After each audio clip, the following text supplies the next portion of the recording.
Alright, now it's time to talk about the concluding chapter of the Star Wars trilogy.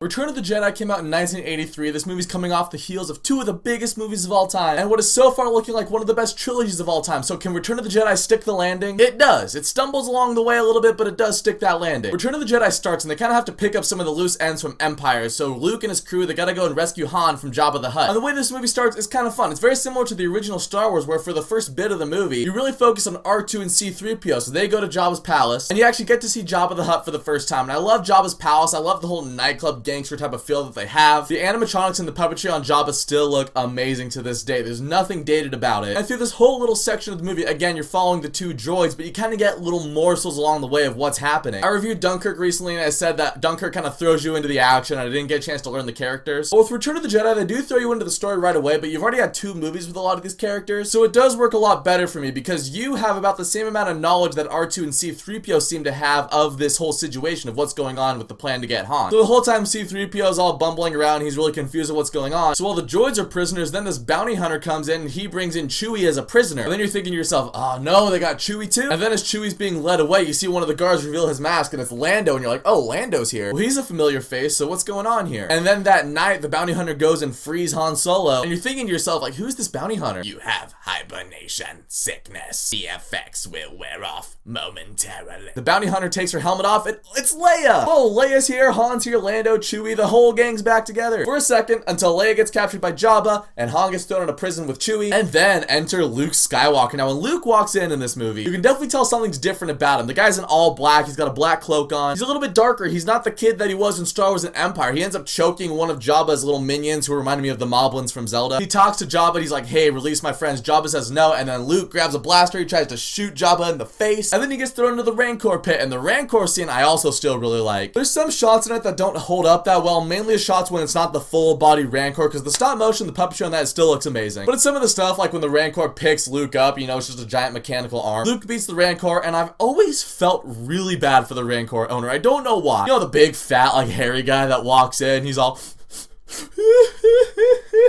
I don't know why, I've just always felt so bad for him. It's his only scene in the entirety of Star Wars, and I feel so bad for him. But then Jabba's like, hey, guess what? You guys survived my Rancor? Well, you're gonna get thrown into the Sarlacc pit. And I love the entire Sarlacc pit scene. I love when Luke just pops out his lightsaber, he's swinging it like a bat. I love when Leia gets to choke out Jabba. And of course, among all the casualties in the scene, there's one character in particular that gets wiped out, and a lot of people seem to have a problem with it. Boba Fett. Boba Fett. Where? Boba Fett's death, I don't really have that much of a problem with, and that's because I might get some hate for this. I think Boba Fett is one of the most overrated Star Wars characters in the history of Star Wars. Not counting extended universe, we're just counting the movies. What does Boba Fett do? I'll wait. In Empire, he tips Darth Vader off to the fact that Han and Leia are in Cloud City. Yeah. But other than that, all Boba Fett does in Empire and Jedi is he just stands there with his blaster and looks intimidating. So I don't have a problem with Boba Fett's death because I feel like the character in the movies that we saw, yeah, that is a fitting death. Now, if someone like Darth Vader went out like that, yeah, I'd be a little upset. But for Boba Fett, whatever. Once they get off Jabba's sail barge, everyone leaves Tatooine, and then Luke goes to Dagobah to finish his training with Yoda. And one of the sad things about Return of the Jedi, you do see Yoda die. I do really like the scene. I like the conversation that Yoda and Luke have. I like how Luke does ask Yoda for confirmation, asking if Darth Vader really is his father. And I believe I heard this a while ago, but the reason that Luke had to ask Yoda that, there's like child psychiatrist, I think, that told George Lucas that, oh, maybe some of the kids might not be sure, they might think that Vader's lying. So that was George Lucas going, nope, absolute confirmation, Darth Vader is Luke's father. And this scene really sets up Luke's whole dilemma for the whole movie. He's got to become a Jedi by fighting Darth Vader, by beating Darth Vader, but Darth Vader is also his father, and does he try to bring his father back to the light side? Does he just accept that he's all gone now? And Obi-Wan comes down in his Force Ghost, and he sits down on the log, which yeah, it's a little weird. But he tells Luke also, he's more machine now than man, twisted and evil. So you have your two Force-using mentors both telling you gotta kill your father. There's also still something inside of Luke where he's like, no, I can bring him back to the light side. And that creates some of the best stuff in Return of the Jedi. And the whole series really is just that Luke, Vader, Emperor stuff. I'll talk more about it in a second, but that whole conflict really is what drives this movie. You get back to the Rebel base, Mon Mothma's given the whole spiel about, oh, the Bothans died, and the second Death Star, and Admiral Akbar's all like, the Forest Moon of Endor. So you get to see more of the Rebel Alliance, and I like that because because all you really saw in the original Star Wars was just that briefing scene with General Dodonna. Basically, the rebels in this movie, they're trying to take out the second Death Star, but it's guarded by a shield, and that shield generator is on this forest moon of Endor. So Han, Leia, Luke, Chewie, they all take a crew down to go take care of that shield generator, while the rest of the rebel fleet goes up into the sky to take out the Death Star itself. And when you get down onto the forest moon of Endor, there's that really sweet speeder bike chase. Some of the effects on it are a little too green screen. It doesn't hold up that well, but I still do love that scene. It's really exciting. So far, this movie's been going at a very nice, brisk pace, but all that momentum grinds to a halt when the Ewoks are introduced. Alright, so the Ewoks in Star Wars, I don't hate the Ewoks. The Ewoks themselves, I don't have too much of a problem with. It's a little weird for me that the Emperor was all like, "A legion of my best troops await your friends now." And then the Emperor's best troops gets taken out by a bunch of little fuzzy bears. I do have problems with that, but that's not my main problem with the Ewoks in this movie. My main problem with the Ewoks in this movie is that it feels like whenever they're on screen, whether they're in the Ewok village or they're helping Han with the shield generator, the whole pacing of the movie just grinds to a halt. So yeah, when all the Ewok village stuff is happening, it's nice. I like C-3PO telling them stories, recapping the last two movies. The whole scene with the Ewoks about to eat Luke and Han, I feel like you could have cut that out because we know neither of them are actually gonna die. There's no real tension there, so either cut that scene out or just make it shorter. Luke ultimately does tell Leia, "Hey, I gotta go fight Darth Vader, and yeah, you're my sister, so you're a Force user too." I forgot to mention this earlier, but I love that scene when Obi-Wan and Luke are talking and Luke does find out that Leia is his sister. Obi-Wan's all like, "We hid your sister at birth and she remains safely anonymous." Right after he says that, Luke's just like, Leia's my sister, isn't she? I just want Obi-Wan to go, "How did you figure?" I mean, yes.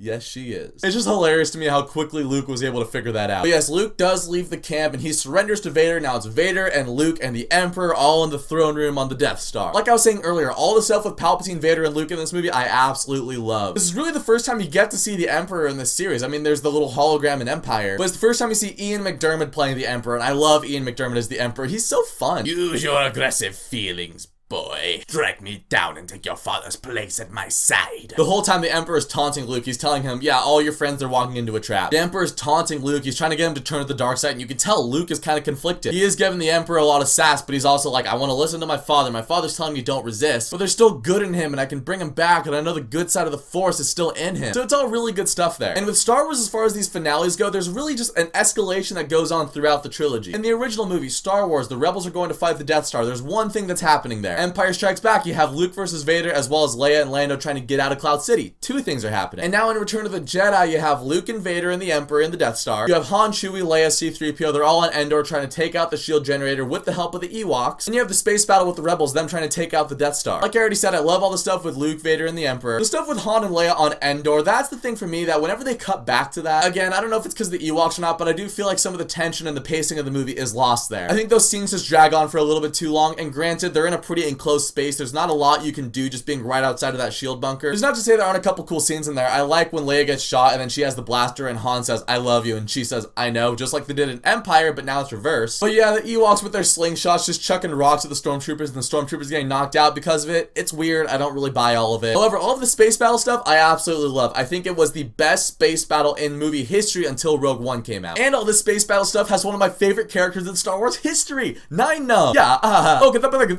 there's just something about him. I don't know.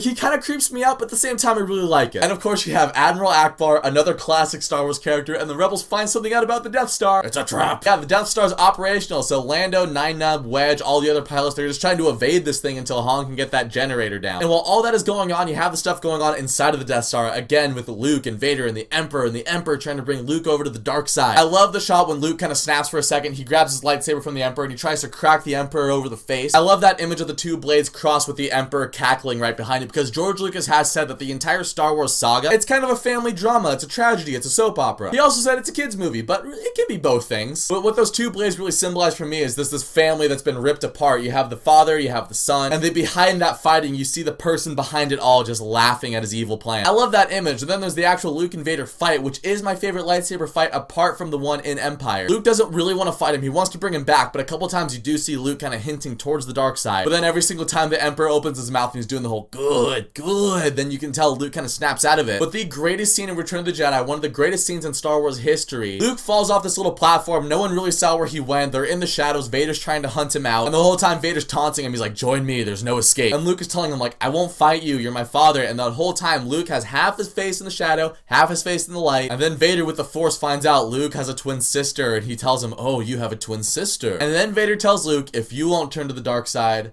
then perhaps she will. After that, Luke snaps. He busts out his lightsaber. He's all, never! And I love this scene also because there's no choreography. Luke is just beating away at Vader. And Vader's all backing up like, oh no. You look at Empire Strikes Back, Luke never really had the upper hand at any point in that fight. Then you look at the first part of this fight, and Luke and Vader are pretty evenly matched. But now you see when Luke harnesses that dark side that he can be more powerful than Vader, and he's wailing away at Vader. He's beating him. He's just hacking him on the floor. But then you see when Luke does harness that dark side, he can be more powerful than Vader. He beats Vader on the ground. He pins him. He cuts off his hand. Now Vader's completely defenseless. Luke's got him on the ground, and the Emperor's laughing, is cackling. He's like, good. Take your father's place by my side, and your journey to the dark side will be complete. And just like the rest of this movie, when the Emperor talks, Luke kind of snaps out of it. He looks down at his robotic hand. He looks down at Vader's. He's realizing that he's going down the same exact path that his father went down. So he retracts his lightsaber, throws it over the edge. He tells the Emperor, I'll never turn to the dark side. You failed, Your Highness. I am a Jedi, like my father before me. And the Emperor just looks at him and he's like, so be it, Jedi. If you will not turn to the dark side,